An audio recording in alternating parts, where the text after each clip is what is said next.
So we'll continue from the last class. We'll do a little bit of revision.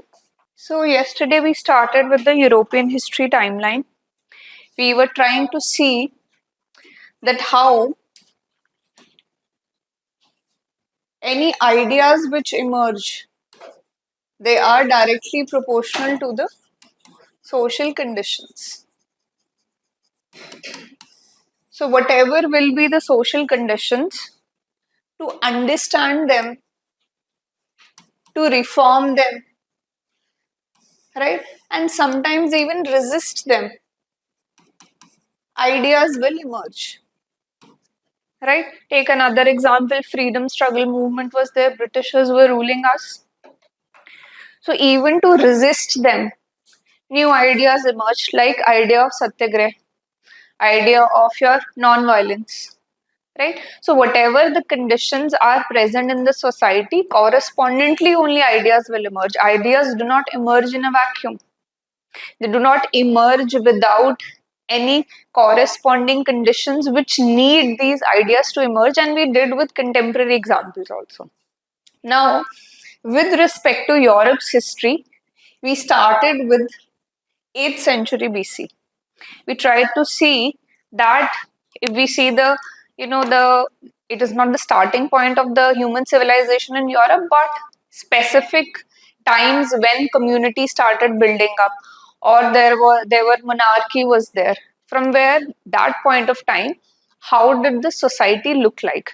So now from here we saw that this age, 8th to 5th century BC, was classical antiquity stage, which was a golden period of your European history. Today I've already made up a group. Today I think they'll send you a link, or I'll just share the link here. And I've already shared the pictures of the last lecture and today's lecture also. So you will get this picture, don't worry. So to summarize it, this time period was from your 8th century BC to 5th century AD. You don't need to learn it, but just have an idea. Now, geographically, this was around your Greece area, around your Athens, Rome. So that particular time was known as the classical antiquity. Now, philosophy-wise, I told you Aristotle was there, Plato was there. They were already talking about the society. Politics-wise, Athens is seen as the birthplace for democracy. So that was present during that time. Art and architecture, I told you, there were iconic works like Parthenon, Colosseum was there. Right? So architecture was very grand, very beautiful, nicely carved, right? So there was a progress in society going on. We've moved from the caves. Now we are building big things. There is architecture involved. When you are placing big pillars on and any building, it means you have sense of science. You cannot just put up pillars anywhere without knowing which length, which breadth, how they will hold the whole building. So there was progress in the human civilization during that time. Similarly, literature, right? There were poems being written, right? Comedies, etc. So there were thinkers who were writing things also, who were writing drama, who were writing literature. Then science and maths, Pythagoras, Archimedes principle, which is there. These were all during classical antiquity time. And when we move on to Renaissance today, we will see Renaissance was nothing but rebirth of this very time. It took inspiration from these times and rebuilded on it, which was lost during Dark Age. Dark Age was a time in which all these progress which the human civilization had done, that was lost. Right? There was a stagnation, may it be polity-wise, may it be literature-wise, may it be drama-wise, may it be architecture-wise. So there was a stop or a stagnation at that, and that is why it is known as Dark Age. Then science and maths, religion also. Here, religion was polytheism.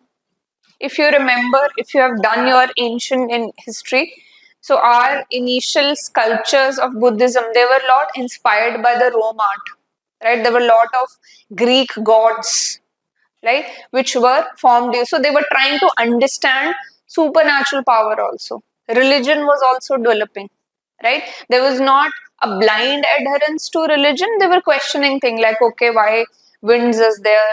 Chalo, let's name it as a wind god, or sun is there, let's made it a sun god. So certain thinking was happening during the classical antiquity stage. So similarly, like this, polity-wise, economy-wise, it was a prosperous era. Now, from classical antiquity, Middle Age came about, which was also known as Dark Age because there was a decline in culture, learning, and civilization. Right? So there is a decline in whatever progress which was done in the last age of classical antiquity. The empire in Greece and the Rome, it disintegrated. There was no central power now. Feudalistic structure came about. Small areas were fighting amongst each other. There was no safety of people, right? There were large scale conquests were happening. And during that time, this frequent invasions by Vikings, if you have an idea, there is a series also on this Vikings, right? So it is placed during the Dark Age, right? Then there was conquest or fights between Christians and Muslims also. Between Christians, Catholics and Protestants also there was fight. So there was large scale, you can say, disorder and chaos in the society in the Dark Ages, right? There was no central figure at the top which is controlling everything. There is no law and order. And society is very unjust in nature. Like yesterday, we discussed about feudalism. The peasants at the bottom, they're doing all the work, they're paying all the taxes, right? And who is enjoying the most? Clergy at the top, which is controlling everything. Kings, which are controlling. Feudal lords, which are controlling. And during this feudalistic structure also, the feudal lords which are there, they are also in a power tussle with the king. They want their own separate kingdom. They don't want to give their regards or be under the king. So there is lot of unsettlement which is happening, right? There is lot of disorder which is there in the society. There is no stability in the society during Dark Ages, right? Polity wise. Then I told you, may it be culture and art, may it be architecture, everything had one theme, that was religion. If somebody is painting something, it's around religion.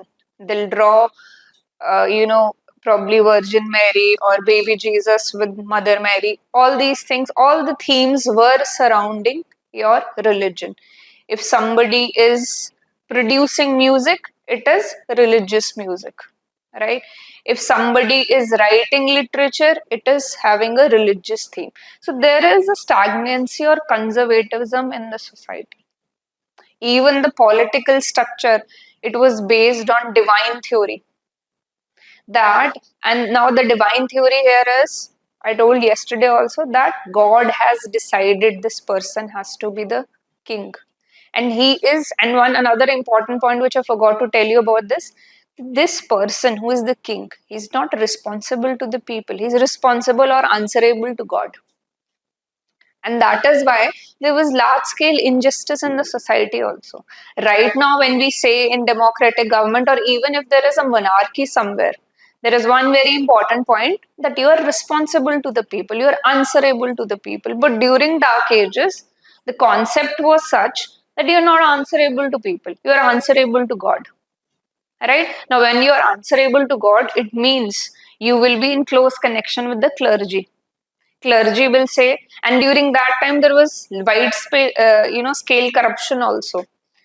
The priests, they were charging money, we will fix your place in heaven, right? Or if you would have some idea, in Catholic Church, where you confess your sins. So the priests were taking money also. You confess your sin, you are free of the sins. So even if the king commits anything, he can go and just confess it, right? Nobody knows about it now. So the society was not in its, best shape, right? And especially for the people who were at the down, right? Or who were at the end of the social system. right? The peasants, the poor people, right? They were not having a life of dignity. All the riches, all the power was being, held by the clergy and the king in this system, right? So this was the time of your dark ages. So now from this next stage we move on is your Renaissance period, right? Which is the topic of discussion for today.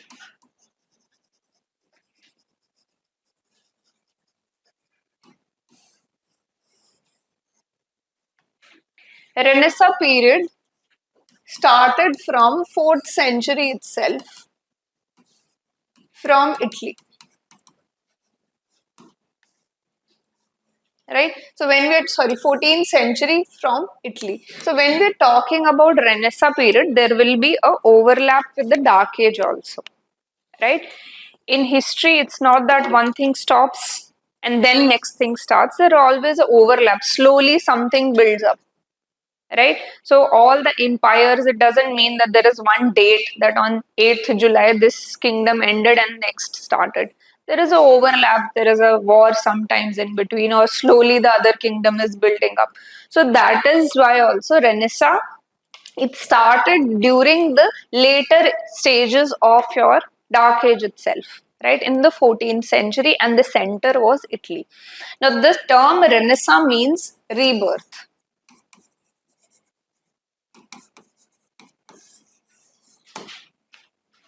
right? It was kind of rebirth of the classical antiquity age, that we were doing very fine during the Roman Empire.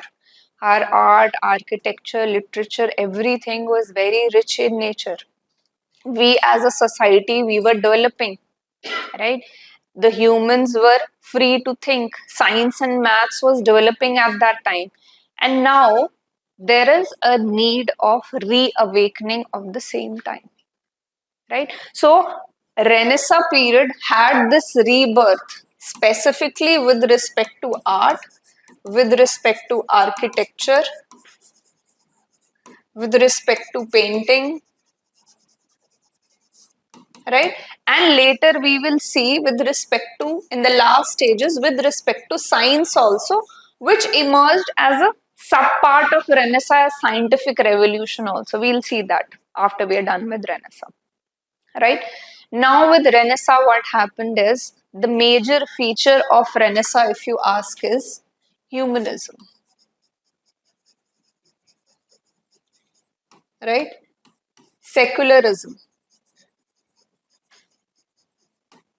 and individualism.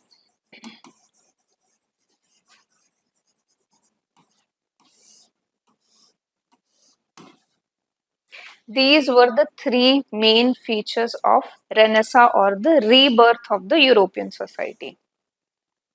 Now it is becoming now a stark, there is a stark difference, which is major difference, which is happening, which is very different from the previous age, that is your dark age, right? Now the basic or the main forefront was with respect to humanism. Now question is, what is humanism? Humanism is shifting the focus from God, shifting the focus from divine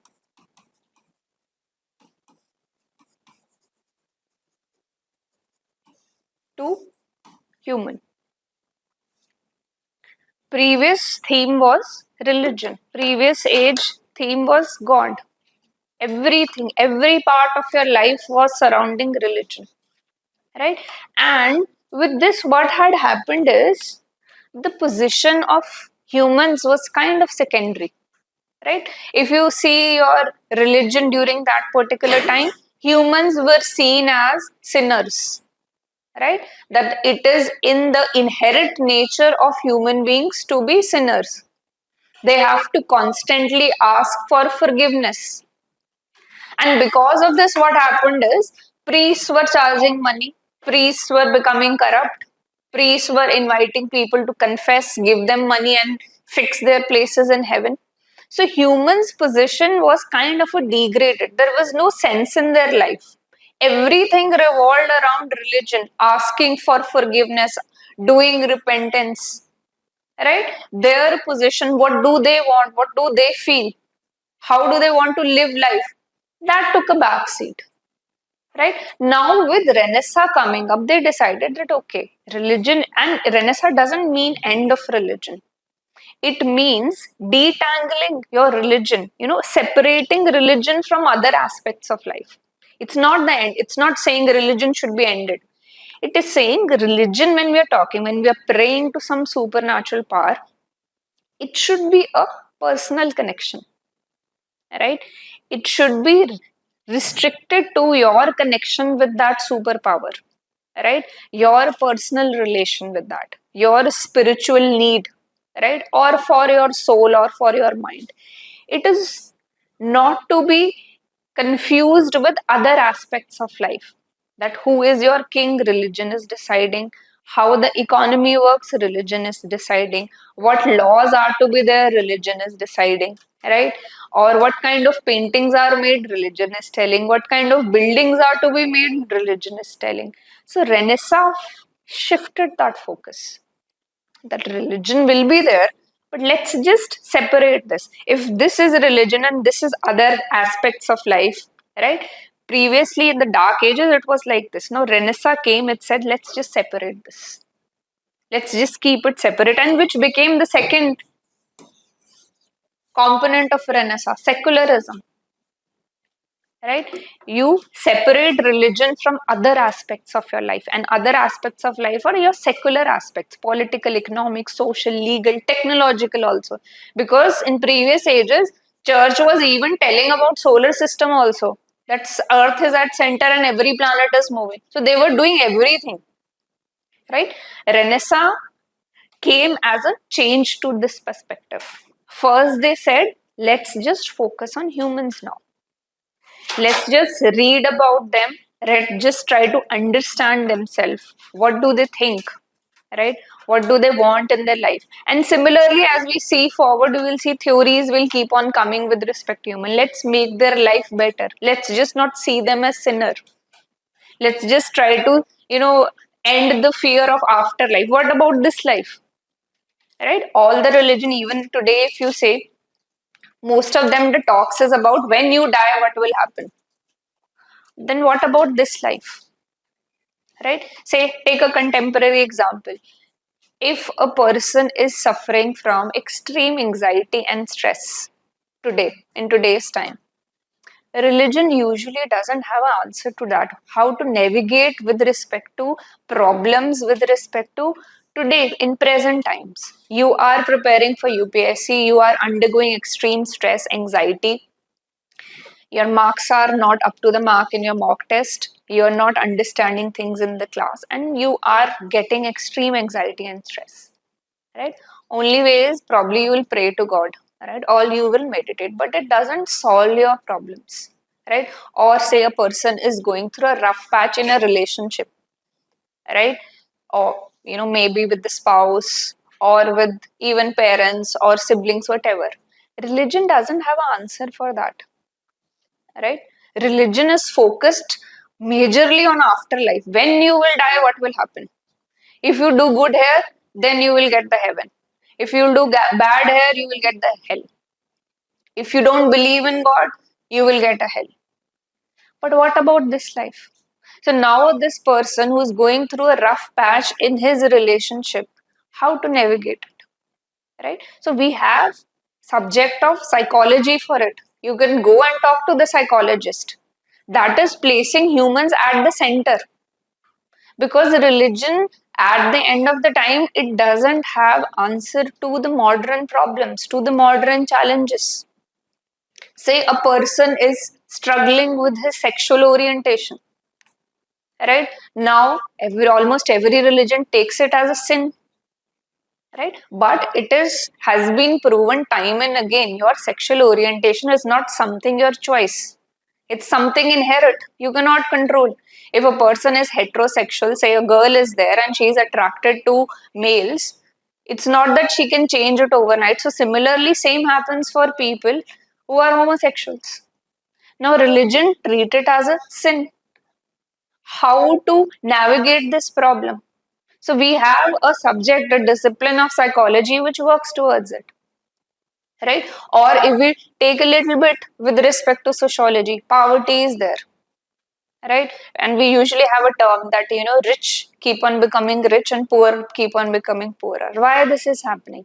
Does religion will just tell, okay, probably this is because of your past life sins, or God is testing you. But that's not the solution. Till which time, what time you will keep on telling yourself, God is testing me, God is testing me. At some times you will feel frustrated, and then probably you want to understand that the systems are such that they are favorable to the capitalist class. They will keep on making money over you, right? So that is why at this time, and I'm talking about present times, but at this time this was felt that religion is not giving answers to all questions. Human is something, it is treated with a degraded position, right? His problems in day-to-day life, they're not being answered, right? Religion is important, right? Religion, at the end of the day, if you see a simplistic function of religion, is gives you hope, because you don't know tomorrow what will happen. So religion gives a certain sense of stability to you, that there is somewhere a God is there who's seeing everything, who knows everything, and he'll take care of things. That hope component is fine, but there are other areas of your life where you need a direction, right? Where you need to understand why this is happening. And there, these social sciences come up, various subjects come up which develop during this time. So the subjects of humanities, right? They originated from the Renaissance period. Sociology, right? Or your political science. We want to try to understand how people should be ruling, the concept of state, the concept of nation, country. Because this is important. Religion doesn't talk about these things, that how a government should be there. Does the religion talks about that, okay, judiciary has to be there, or executive? It doesn't talk about it. Political science talks about it, right? Or anthro is there. We want to study about the primitive society. How did we evolve, right? Or philosophy is there. Psychology is there. All these subjects have roots in the Renaissance humanism, where humans became the center.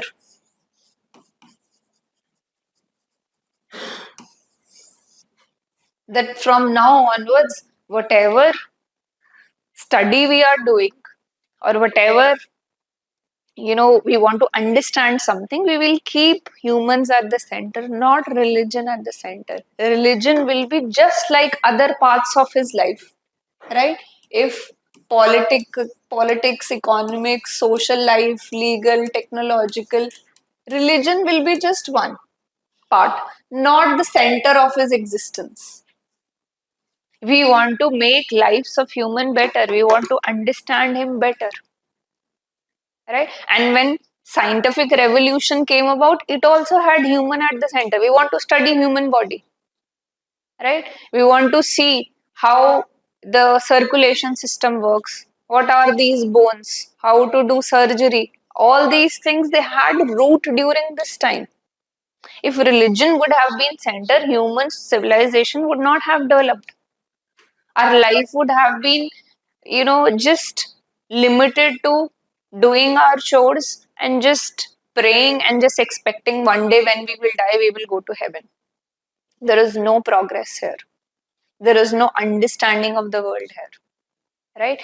And Renaissance, with its humanism concept, it tried to understand these other aspects, right? Are we clear about humanism? And humanities, all the, usually in India we call it that, when you are in your 11th standard, there is medical, non-medical, and we say arts. Now there is a new term, or, now we popularize not arts but humanities. So all the humanities subject, they have a root from here, because we wanted to understand human beings in a better way, not just treating them as people who sin. Because, if you see different religion, even say for example Abrahamic religion, if you say, they start with that there was a sin which happened, right? Adam and Eve story is there. right? So the starting base is only that humans will sin. This period, it moved away from it. Let's understand humans, why we are here. Philosophy wants to understand that. If we are undergoing any stress, anxiety, or how does our brain works, psychology is there, right? How does government has to work? How do we organize people? Political science. Sociology, how does the systems of family, marriage will function? What will be the rules? Sociology came into being. So, like this, from Renaissance humanism, humans now are at the center, which was seen in that area's paintings, literature also. If you see this painting of Mona Lisa, which is very famous, compare it with the middle dark ages or middle ages, where there was Jesus paintings or angels or Virgin Mary is there. Now paintings central theme is a women, right? Mona Lisa is even famous today, that it was one of the most initial and beautiful paintings made. Center here is humans. Her characteristic features are, there is no superfluous features shown. As you know, if you see in the Middle Ages, there is a halo around Virgin Mary, right? Or there are angels with wings. That was all imagination around religion. Here, you are drawing, or Da Vinci drew Mona Lisa. This is a woman. We want humans to be center of our paintings also. Even if we are constructing any sculptures also, we will not be doing sculptures of gods. We will make humans now. Right? So central theme of this area of art also changed to humans, paintings of humans. Then your Renaissance music, right? It shifted from the religious music. Now we want to have a music which is not just for praying or praising the Lord.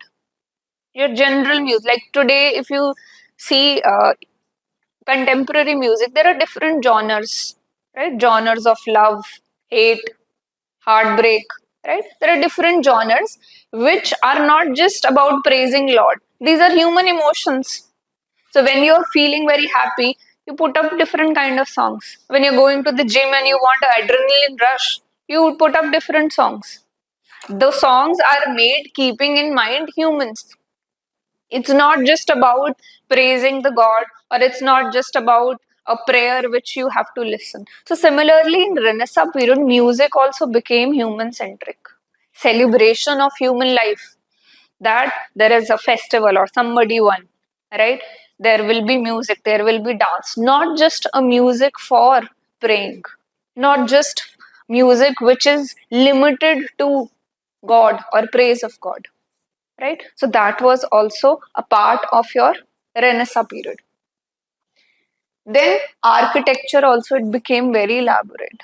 Not just churches which were being built up in the Middle Ages or the Dark Ages, right? Here now elaborate your, they are trying to build up buildings which have very intricate your, patterns of embroidery or sculpturing is there, right?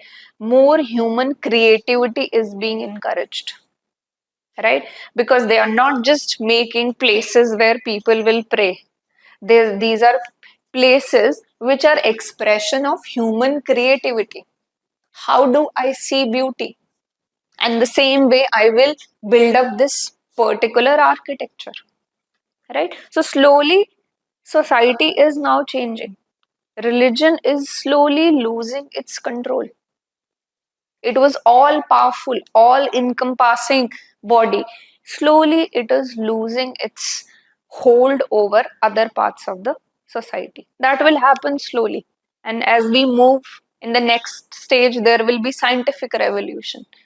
Religion will be kind of defeated here, right? When science will tell different things which were opposite to what religion told, right? Then enlightenment period will come, where scholars, where say political scholars, they will refute the divine theory, They will give another theories how state has to be there, how government has to be there, right? And now from these years of development in European society, French Revolution will happen, Industrial Revolution will happen, society will change, right? And then sociology will emerge to understand all these things, right? Anyhow, coming back, so architecture was also centered around humans. Then your literature also, right? William Shakespeare wrote Hamlet during that time, right? Which was a tragic comedy kind of things, right? It was, or when Romeo Juliet is being written, it is about two human beings in love. It is not about God. It is not about something which you have not seen. It is basic human emotions. The two people fell in love and what were the difficulties they faced.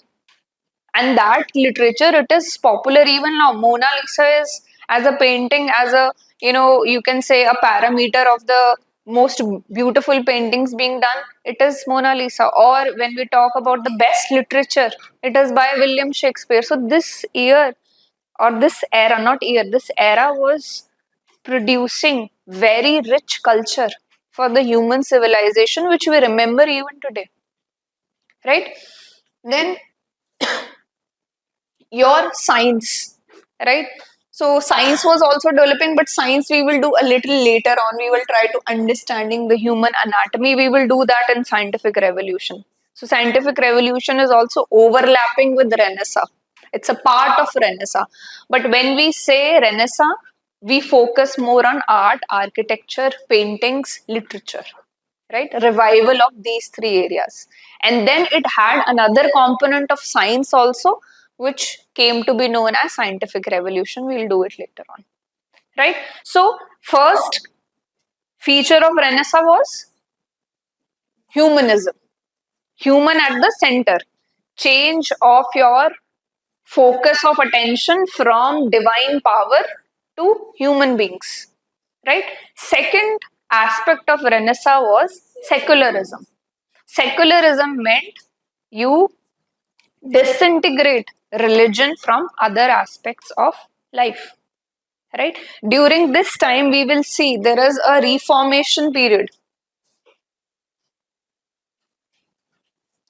So, Renaissance is going on from 14th century AD to 17th century, right? It had its climax around 16th century, but it still had some impact till 17th century also. Now, during this age, in 16th century, there is a Reformation age, which is linked to its second feature, secularism.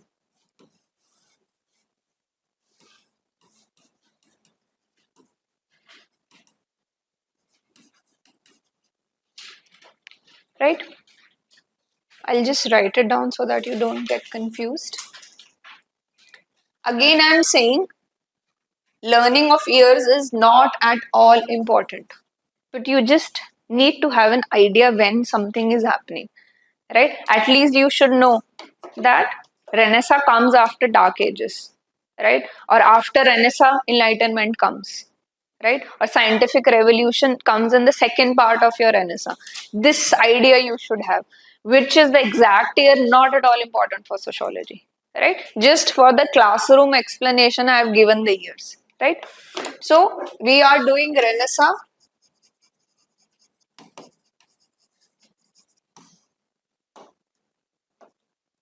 We have done first aspect of Renaissance, that is humanism. Shift from divine to humans, to understanding humans, making humans center of our understanding. Second part or second important feature is secularism, right? This feature mostly emerged in the, now this started in the 14th century AD. In the 16th century AD. Now, at this point of time, like I've told you, church had become corrupt, priests were charging money, right? Anybody could come and confess their sin and feel that they have, they are now free of the sin. So the religion was being made corrupt by humans, right? Now, at this particular time, person named Martin Luther, he emerges, right? And he now starts questioning religion. He starts questioning that this concept of, you know, confessing of sins, right? It is not enough. Like this, there will be people who are rich enough to pay, they will just confess and they will feel they are going to heaven. It is like, he said that it's like betraying people. It's not what is written in the Bible, right?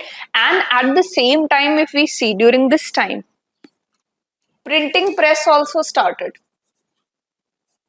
With printing press, what happened is the Bible started getting circulated in common languages also, not just in Latin, but in Greek and other languages.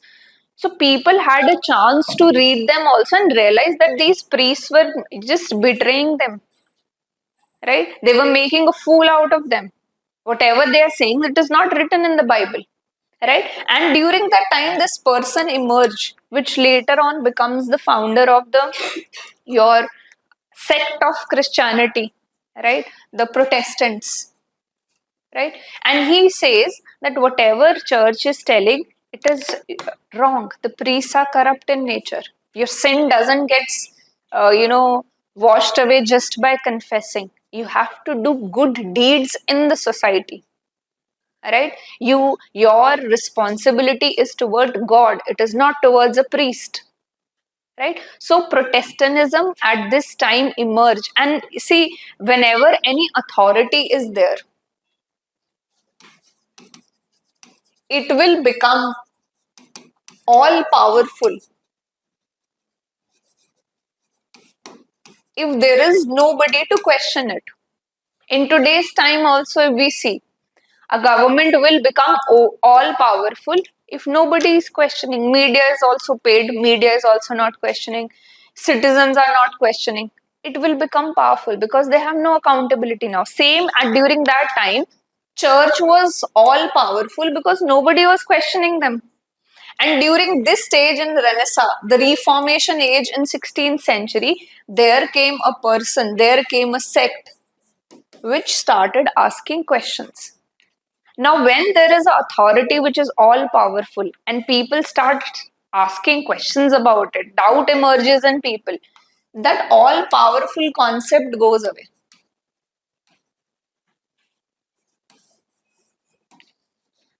Right? If people start doubting it, so if there is a government, right, which has banned all kind of, there is no press conference, media is not asking questions, nobody is holding them accountable, nobody is questioning them, obviously they will have a style of government which is dictatorial in nature.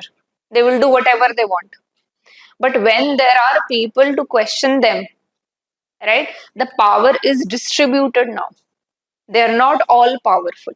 So similarly here, Catholic Church started seeing a decline in their power because people started understanding now that these priests were just deceiving people, making a fool out of them, just collecting money from them.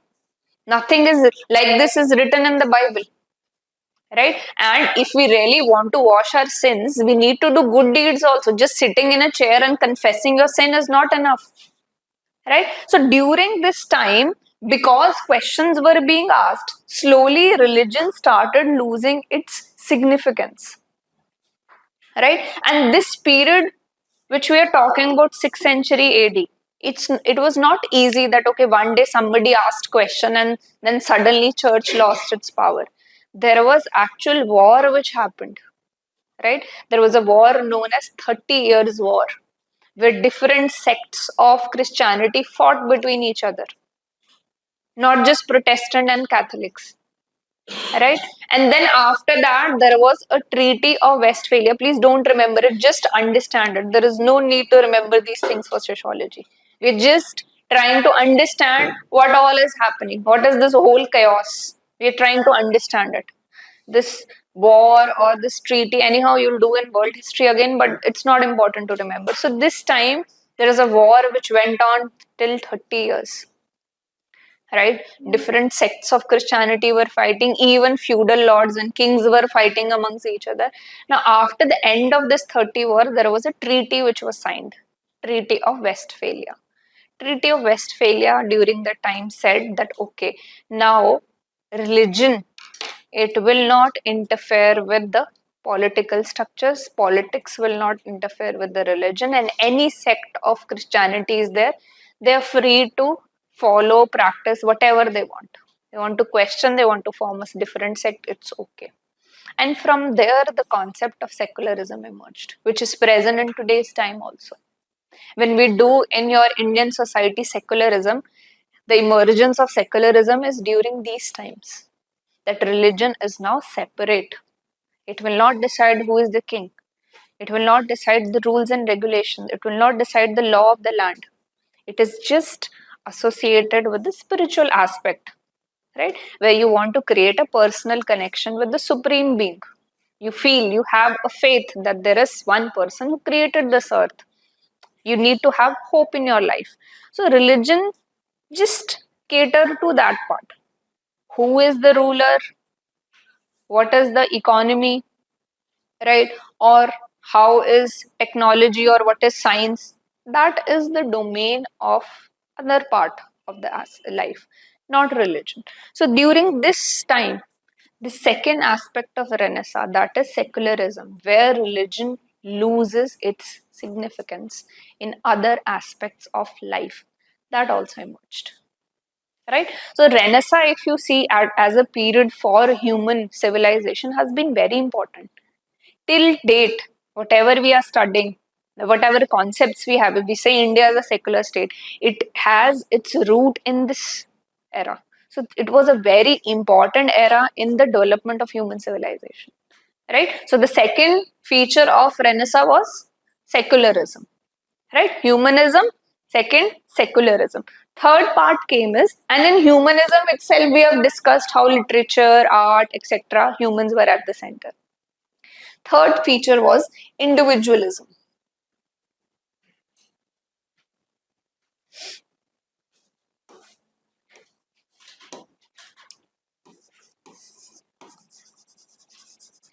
Now, once we are done with this, then we will see that we did everything. Okay, Renaissance is there, changes are happening, but how it is related to sociology.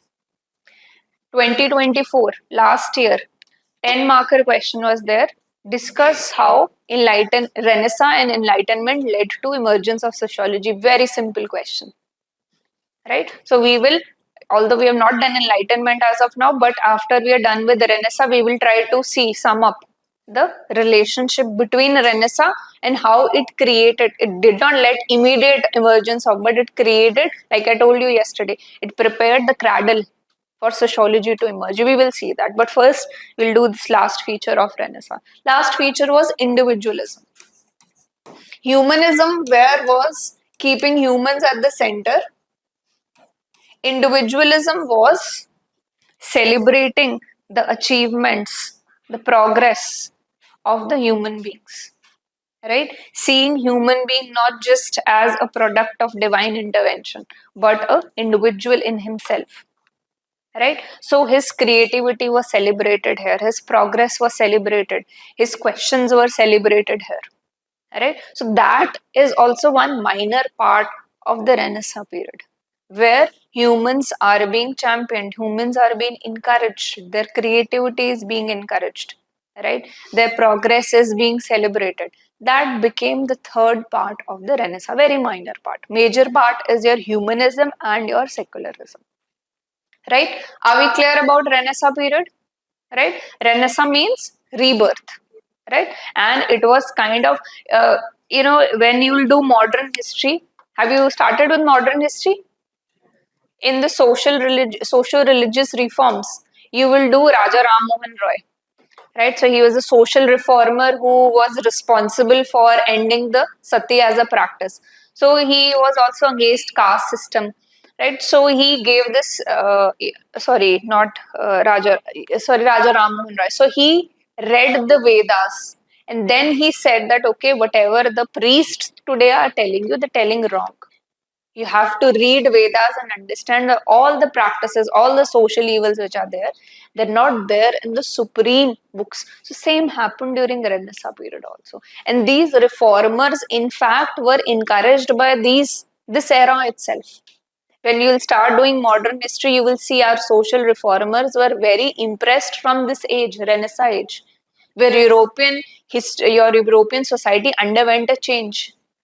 It got itself freed from the shackles of religion, orthodoxy, conservatism. So there is no problem. Yeah, and if you talk about Renaissance, it had no problem with religion per se. Like I told you, it was not against religion or end the religion, but just to keep it separate. That was the main thing, right? So this was your Renaissance period. Now we'll just try to again revise it. This table you will get, see, these tables are very important. When I say 30 minutes to revision, pick up this table and just revise the things, right? They will be given in the group. You don't have to waste time, but at least give 30 minutes to just go through them. Next class, when you come up, you should know what is Renaissance, right? These are basic things. And I'm not saying you should remember years. At least when I say what is Renaissance, you should be able to say three words, ma'am: humanism, secularism, and individualism. That's it, right? And humanism, you should know human at the center. I'm not even saying start learning things, start writing things. Just the basic idea. That is the aim. When you are attending your GS classes side by side, I know it's very difficult. It's very easy for me to say revise every day. It's very difficult. Lot of things you have to cover. You have to do GS also, you have to do optional also. But I'm not saying you read the entire chapter, you read 10 pages. No, just read the tables. Just be aware of the basic terms. That is very important.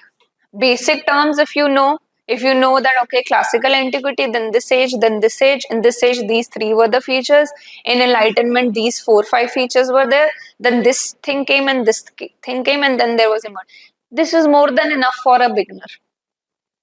Alright? For your next class, this is more. And anyhow, every day I will give 5-10 minutes for revision of the previous class.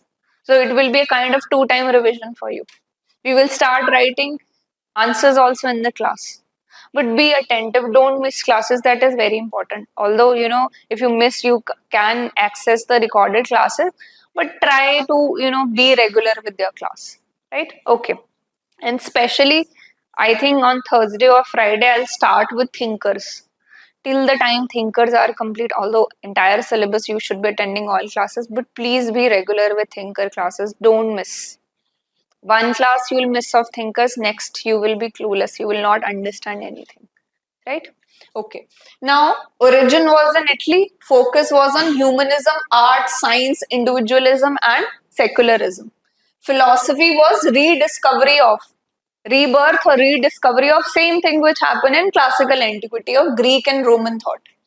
Art, it had realism perspective. You don't need to learn this term, but humans at the center, like work of Michelangelo or Da Vinci, like the Mona Lisa, you can give an example. Then science, empiricism, observation, mathematics. We will do this in scientific revolution. Galileo will come up, Copernicus will come up. They were also part of the Renaissance time. Literature, vernacular writing, writing in the local languages, or writings which cater to the human emotions, human life, rather than religion.